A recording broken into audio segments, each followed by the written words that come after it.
യെശയ്യാവിൻ്റെ പ്രവചനം 52-ാം അധ്യായത്തിൻ്റെ ഒരു ഭാഗമാണ് നമ്മൾ അവിടെ വായിക്കുന്നത്. അതിൻ്റെ 11-ാമത്തെ വാക്യം വായിക്കുമ്പോൾ അവിടെ നിങ്ങൾ ബെത്തപ്പാടവിടെ പോകയില്ല. 52:11 വിട്ടുപോരുവിൻ, അവിടെ നിന്ന് പുറപ്പെട്ടു പോരുവിൻ, അശുദ്ധമായതൊന്നും തൊഴരുത്, അതിൻ്റെ നടുവിൽ നിന്ന് പുറപ്പെട്ടു പോരുവിൻ. യഹോവയുടെ ഉപകരണങ്ങളെ ചുമക്കുന്നവരെ നിങ്ങളെ തന്നെ നിർമ്മലീകരിപ്പിൻ. നമ്മളെ തന്നെ നിർമ്മലീകരിക്കേണ്ടത് ആവശ്യമുണ്ട്, നമ്മളെ തന്നെ വിശുദ്ധീകരിക്കേണ്ടത് ആവശ്യമുണ്ട്. നമ്മുടെ എസ്റ്റാബ്ലിഷ്ഡ് സഭകളിലേക്ക് അശുദ്ധി കടന്നുകൂടിയാൽ അതിൻ്റെ കൂടെ കൂടാനല്ല ദൈവം നമ്മളെ വിളിച്ചിരിക്കുന്നത്. അതിൽ നിന്ന് വ്യത്യസ്തരായി നിലകൊള്ളുവാനായിട്ട് നമുക്ക് കഴിയണം. ചിലപ്പോൾ അതിനോട് പോരാട്ടമൊക്കെ വേണ്ടി വരുമായിരിക്കും, പക്ഷേ അതിൻ്റെ കൂടെ കൂടരുത്. സഭയിൽ ഏതെങ്കിലും, ഞാൻ ഇടയ്ക്ക് കയറി പറയുകയാണ്, സഭയിൽ ഏതെങ്കിലും ഒരു വ്യക്തി പാപം ചെയ്തു ഒരുത്തൻ ആ സഭയിലുണ്ട്, അതുകൊണ്ട് ഞാനിനി അങ്ങോട്ട് വരത്തില്ലെന്നല്ല. പാപം ചെയ്തവനെയാണ് നീക്കേണ്ടത്, അല്ലാതെ സഭയെ അല്ല നീക്കേണ്ടത്. അങ്ങനെയാണല്ലോ കൊരിന്ത്യ ലേഖനത്തിൽ നമ്മൾ കാണുന്നത്. ഇത് ചെയ്തവനെ നിങ്ങളുടെ ഇടയിൽ നിന്ന് നീക്കിക്കളവിൻ, അല്ലാതെ അതുകൊണ്ട് അവൻ അവിടെ ഉള്ളത് കൊണ്ട് നിങ്ങളെല്ലാവരും കൂടെ പൊക്കോളാനല്ല പറയുന്നത്.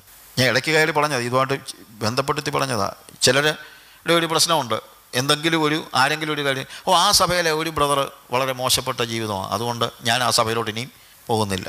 അങ്ങനെയല്ല. പക്ഷേ ആ സഹോദരനുമായിട്ട് നമ്മൾ ഒരുമിച്ച് ചേർന്ന് അവൻ്റെ നിഷ്ഫല പ്രവൃത്തികളിൽ കൂട്ടാളിയാകരുത് എന്നുള്ളതാണ് നമുക്ക് മനസ്സിലാക്കാൻ കഴിയുന്നതായ കാര്യം. 1 യോഹന്നാൻ്റെ ലേഖനം 4-ാം അധ്യായത്തിലേക്ക് വരുമ്പോൾ വാക്യങ്ങൾ വായിച്ച് ഞാനങ്ങ് പോവുകയാണ്. അതിൻ്റെ 5-ാമത്തെ വാക്യത്തിൽ, അവർ ലൗകികന്മാർ ആകയാൽ ലൗകികമായത് സംസാരിക്കുന്നു, ലോകം അവരുടെ വാക്ക് കേൾക്കുന്നു. ഞങ്ങൾ ദൈവത്തിൽ നിന്നുള്ളവരാകുന്നു, ദൈവത്തെ അറിയുന്നവൻ ഞങ്ങളുടെ വാക്ക് കേൾക്കുന്നു, ദൈവത്തിൽ നിന്നല്ലാത്തവൻ ഞങ്ങളുടെ വാക്ക് കേൾക്കുന്നില്ല. സത്യത്തിൻ്റെ ആത്മാവ് ഏതെന്നും വഞ്ചനയുടെ ആത്മാവ് ഏതെന്നും നമുക്ക് ഇതിനാൽ അറിയാം.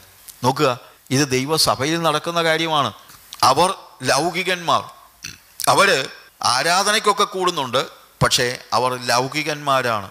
അതുകൊണ്ട് എന്താണ്, അവർ ലൗകികമായത് സംസാരിക്കുന്നു, ലോകം അവരുടെ വാക്ക് കേൾക്കുന്നു. ഞാൻ പലപ്പോഴും ആലോചിച്ചിട്ടുണ്ട്, നമ്മൾ ചിലപ്പോൾ പറയുമല്ലോ, ഇവരൊക്കെ എന്തുവാ ഈ പ്രസംഗിക്കുന്നത്, ഈ ഭൂമിയിലെ കാര്യങ്ങൾ മാത്രമല്ലാതെ ഉയരത്തിലുള്ള ഒരക്ഷരം മിണ്ടാതെ.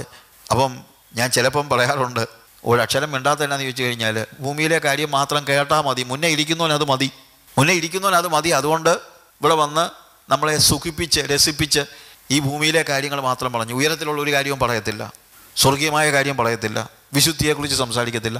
സഭകളിലൊക്കെ വന്ന് പ്രസംഗിക്കുന്ന ആളുകളിൽ എത്ര പേരുണ്ട്, ഇപ്പം പുറത്തുനിന്നൊക്കെ വരുന്ന ഒത്തിരി പേര് ചിലപ്പോൾ നമ്മുടെ സഭകളിലൊക്കെ വരുമല്ലോ, എത്ര പേരുണ്ട് വിശുദ്ധിയെക്കുറിച്ച് സംസാരിക്കുന്നത്?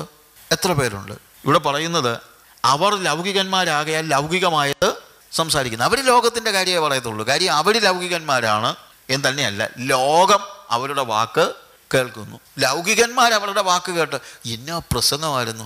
ചിലപ്പോൾ പറയും, അയ്യോ ഞാനിങ്ങനെ പ്രയാസപ്പെട്ടിരിക്കുകയായിരുന്നു, എനിക്ക് എൻ്റെ കാറ് മാറി, ഞാനൊരു BMW വാങ്ങിക്കണമെന്ന് വെച്ചിരുന്നപ്പോൾ, നിൻ്റെ സ്വപ്നം എന്താണെങ്കിലും ദൈവത്തിൻ്റെ സന്നിധി പറ, അതിനെ നീ ഗർഭം ധരിക്കുക, BMW ഗർഭം ധരിച്ചാൽ നിനക്ക് BMW കിട്ടും എന്ന് പറഞ്ഞപ്പം എന്തൊരു സന്തോഷം ഇല്ലേ? അവർ ലൗകികമായത് സംസാരിക്കുന്നു. അങ്ങനെ സ്വപ്നം കാണാനാണ് പറയുന്നത് ഇല്ലേ? ഇപ്പം ഈയിടെ ആരാണ്ട് പറയുന്നത് കേട്ടു, സ്വർഗത്തിൽ ഒത്തിരി കളറുള്ള ഏഞ്ചൽമാരുണ്ട്, ദൂതന്മാർ. ഓരോ ദൂതനെ ഓരോന്നാ ദൈവം ഏൽപ്പിച്ചിരിക്കുന്നത്. സമ്പത്തും കൊണ്ടുവരുന്ന ദൂതൻ എങ്ങാണ്ട് നീല കളറാണ്, ഓരോന്ന് കൊണ്ടുവരുന്നവനെല്ലാം ആ കളറാണ്. ആ കളറുള്ള ദൂതന്മാർ വരും എന്നൊക്കെ പറഞ്ഞ് ഇതൊക്കെ കേട്ടെങ്കിൽ രസിക്കുകയാണ് ആളുകൾ.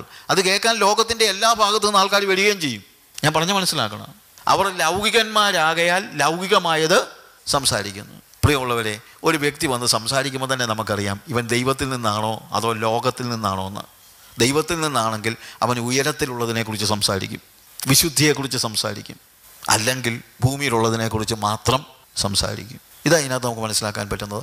അവർ ലൗകികന്മാരാകയാൽ ലൗകികമായത് സംസാരിക്കുന്നു, ലോകം അവരുടെ വാക്ക് കേൾക്കുന്നു. ഞങ്ങൾ ദൈവത്തിൽ നിന്നുള്ളവരാകുന്നു, ദൈവത്തെ അറിയുന്നവർ ഞങ്ങളുടെ വാക്ക് കേൾക്കുന്നു, ദൈവത്തിൽ നിന്നല്ലാത്തവൻ ഞങ്ങളുടെ വാക്ക് കേൾക്കുന്നില്ല. സത്യത്തിൻ്റെ ആത്മാവ് ഏതെന്നും വഞ്ചനയുടെ ആത്മാവ് ഏതെന്നും നമുക്ക് ഇതിനാൽ അറിയാം. നോക്കുക, വഞ്ചനയുടെ ആത്മാവ്. സ്വർഗത്തിനായി വിളിക്കപ്പെട്ട നമ്മളെ ഭൂമിയിലേക്ക് വലിച്ചോണ്ട് പോകുന്ന ആത്മാവ് വഞ്ചനയുടെ ആത്മാവാണ്. വഞ്ചനയുടെ ആത്മാവ്. നീ ഈ ദൈവത്തിൻ്റെ പിന്നാലെ നീ പോയാൽ ഈ ഭൂമിയിലുള്ളതെല്ലാം നിനക്ക് കിട്ടുമെന്ന് പറയുന്നത്. നമ്മളെ ഒരു സുഹൃത്തിനോട് ഒരിക്കൽ ഒരാൾ ഇത് പ്രസംഗിച്ചു. നീ ഈ ദൈവത്തിൻ്റെ പിന്നാലെ വന്നാൽ ഈ ദൈവം എന്താ പറഞ്ഞ് നിനക്ക് ഭൂമിയിലുള്ളതെല്ലാം നീ കാണുന്നതെല്ലാം നിനക്ക് തരും. ഇദ്ദേഹം അയാളോട് പറഞ്ഞു, ഞാൻ ഈ പ്രസംഗം ആദ്യമല്ല കേൾക്കുന്നതെന്ന്. ബ്രദർ, എൻ്റെ പ്രസംഗം നേരത്തെ കേട്ടിട്ടുണ്ടോ? ഇല്ല, ഞാൻ നിങ്ങളെ ആദ്യമായിട്ടാണ് കാണുന്നത്. പിന്നെ ആര് പ്രസംഗിച്ചാണ് കേട്ടത്? ഇതൊരു 10,000-2000 വർഷം പഴക്കമുള്ള ഒരു മെസ്സേജാണ്. കാര്യം ഇത് തന്നെയാണ് സാത്താൻ യേശുവിനോടും പറഞ്ഞത്, നീ എന്നെ നമസ്കരിച്ചാൽ എല്ലാം നിനക്ക് തരാമെന്ന്. അല്ല, നമ്മളെ രൂപാന്തരീകരണത്തിന് വേണ്ടിയുള്ള ഒരു മെസ്സേജ് പറയട്ടെ, പാപത്തിൽ നമ്മളെ വിടുവിക്കുവാനുള്ള ഒരു മെസ്സേജ് പറയട്ടെ. അതൊന്നും കേൾക്കുന്നില്ലല്ലോ. എത്ര വലിയ ഉണർവാന്ന് പറഞ്ഞാലും. ഇപ്പോൾ കഴിഞ്ഞ കാലങ്ങളിലെ ഉണർവിൻ്റെ കാര്യമൊക്കെ ഇവർ പറയും. പക്ഷേ കഴിഞ്ഞ കാലങ്ങളിലെ ഉണർവുകളിൽ ജോണതൻ എഡ്വേർഡ്സിൻ്റെയൊക്കെ മീറ്റിങ്ങുകളിൽ പങ്കെടുത്തവർ അദ്ദേഹത്തിൻ്റെ പ്രസംഗം കേട്ട് the Sinner in the hands of an angry God എന്ന് അദ്ദേഹത്തിൻ്റെ പ്രസംഗം കേട്ട് അദ്ദേഹം 5000 സ്റ്റേജിൽ അത് പ്രസംഗിച്ചിട്ടുണ്ടെന്നാണ് പറഞ്ഞത്. ആളുകൾ ആ പ്രസംഗം കേട്ട് പൊട്ടിക്കരഞ്ഞ് ഷാമിയാനയുടെയൊക്കെ കമ്പയിൽ കെട്ടിപ്പിടിച്ച് കരഞ്ഞ് അനുതപിച്ച് ജീവിതം രൂപാന്തരപ്പെട്ടതാണ്. അതൊക്കെയാണ് ഉണർവെന്ന് പറയുന്നത്. അല്ല, ഉണർവെന്ന് പറയുന്നത് താഴോട്ട് കിടന്നൊന്ന് പിടയ്ക്കുന്നതല്ല. അവർ ലൗകികമായത് സംസാരിക്കുന്നു, ലോകം അവരുടെ വാക്ക് കേൾക്കുന്നു. അതാണ് നമുക്ക് മനസ്സിലാക്കുന്ന ഒരു പ്രധാനപ്പെട്ട കാര്യം. അങ്ങനെയുള്ള ഒരു കാര്യമല്ല നമ്മൾ ആലോചിക്കേണ്ടത്. ഒരു വ്യത്യസ്തത, ഒരു സെപ്പറേഷൻ, അവരിൽ നിന്ന് നമ്മൾ വ്യത്യസ്തരായിരിക്കണം. അതാണ് ഡോക്ട്രിൻ ഓഫ് സെപ്പറേഷൻ എന്ന് പറയുന്നത്. ശരിക്കും ഡോക്ട്രിൻ ഓഫ് സെപ്പറേഷൻ വേർപാടിൻ്റെ ഉപദേശം പണ്ട് കാലത്തൊക്കെ അത് വളരെ പ്രധാനമായിരുന്നു. പക്ഷേ ഇന്നിപ്പോൾ അങ്ങനെ കേൾക്കാൻ പോലുമില്ല. ഞാൻ മൊസാംബിക്കിൽ ഇപ്പോഴല്ല, ഒരു 14 വർഷം മുമ്പ് അവരുടെ നാഷണൽ കോൺഫറൻസിന് എന്നെ ഗസ്റ്റ് സ്പീക്കറായിട്ട് വിളിച്ചു. ഞാൻ അവരോട് പറഞ്ഞൊരു കാര്യമുണ്ട്. നമ്മൾ മറന്നുപോയ ഒരു പ്രധാനപ്പെട്ട ഉപദേശമാണ് വേർപാടിൻ്റെ ഉപദേശം, ദ ഡോക്ട്രിൻ ഓഫ് സെപ്പറേഷൻ.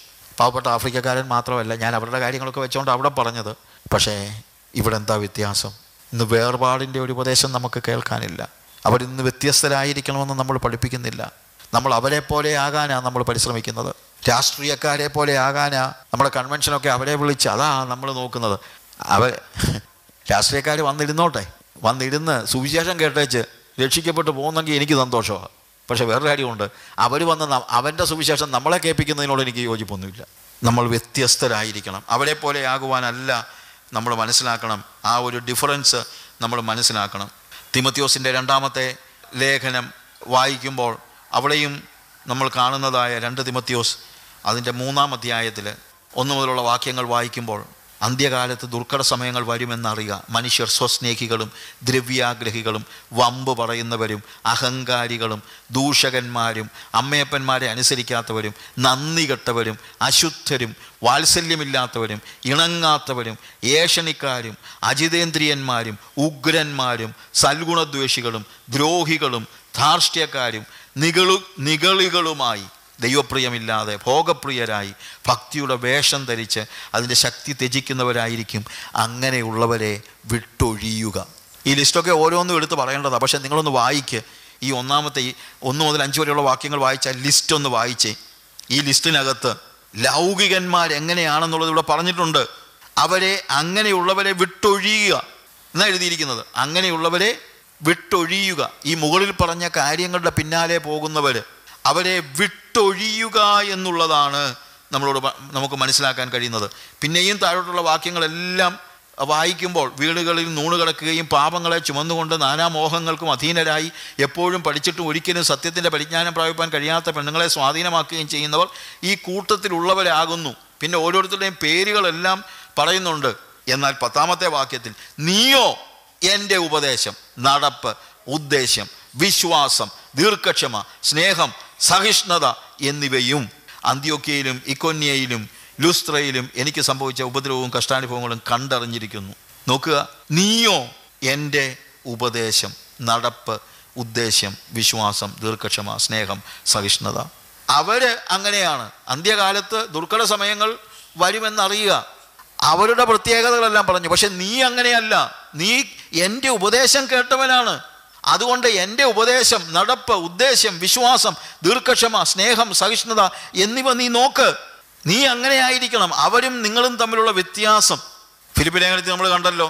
വക്രതയും കോട്ടമുള്ള തലമുറയാണിത് എന്ന് നമ്മൾ കണ്ടു. 2-ാം അധ്യായത്തിൽ അതിൻ്റെ 14-15 വാക്യങ്ങൾ വായിക്കുമ്പോൾ അവിടെ കാണുന്ന അതാണ്. വക്രതയും കോട്ടമുള്ള തലമുറയുടെ നടുവിൽ നിങ്ങൾ അനിന്യരും പരമാർത്ഥികളും ദൈവത്തിൻ്റെ നിഷ്കളങ്ക മക്കളും ആകേണ്ടതിന് എല്ലാം പിറുപിറുപ്പും വാദവും കൂടാതെ ചെയ്യുവിൻ. വക്രതയും കോട്ടവുമുള്ള ഒരു തലമുറയാണ്. അവരുടെ ഇടയിൽ അവരുണ്ട്. അവരെ അനിഹിലേറ്റ് ചെയ്യാനൊന്നും നമ്മളെ കൊണ്ട് ചിലപ്പോൾ പറ്റിയില്ലെന്നിരിക്കും. പക്ഷേ അവരുടെ ഇടയിൽ നിങ്ങൾ അനിന്യരും പരമാർത്ഥികളും ദൈവത്തിൻ്റെ നിഷ്കളങ്ക മക്കളും ആകുക. വേർപാട് സൂക്ഷിക്കേണ്ടത് അത്യാവശ്യമാണ്. വളരെ വ്യത്യസ്തമായ ജീവിതാനുഭവങ്ങളാണ് നമുക്ക് ദൈവം നൽകിയിരിക്കുന്നത്. വേർപാടിനെക്കുറിച്ച് ചില കാര്യങ്ങൾ ഞാൻ പറഞ്ഞു. ഇനി അടുത്ത ചില ക്ലാസ്സുകളിലൂടെ ഞാൻ ഉദ്ദേശിക്കുന്നത് ഇങ്ങനെ വേർപാട് സൂക്ഷിച്ച വ്യക്തികളുടെ ജീവിതത്തിൽ നിന്ന് നമ്മൾ പഠിക്കേണ്ടതായ ചില പാഠങ്ങളാണ്. ഇങ്ങനെ വേർപാട് സൂക്ഷിച്ചവരായ ജനങ്ങൾ, അവരിൽ നിന്ന് നമ്മൾ ചില പാഠങ്ങൾ പഠിക്കണം. ദൈവത്തിൻ്റെ വിളി കേട്ടവരൊക്കെ അവരുടെ തലമുറയിൽ വ്യത്യസ്തരായിരുന്നു എന്നുള്ളതാണ് നമുക്ക് മനസ്സിലാക്കാൻ കഴിയുന്നത്. ദൈവത്തിൻ്റെ വിളി കേട്ടവരൊക്കെ അവരുടെ തലമുറയിൽ വ്യത്യസ്തരായിരുന്നു. പഴയ നിയമത്തിലും പുതിയ നിയമത്തിലും എല്ലാം അവർ വ്യത്യസ്തരായിരുന്നു.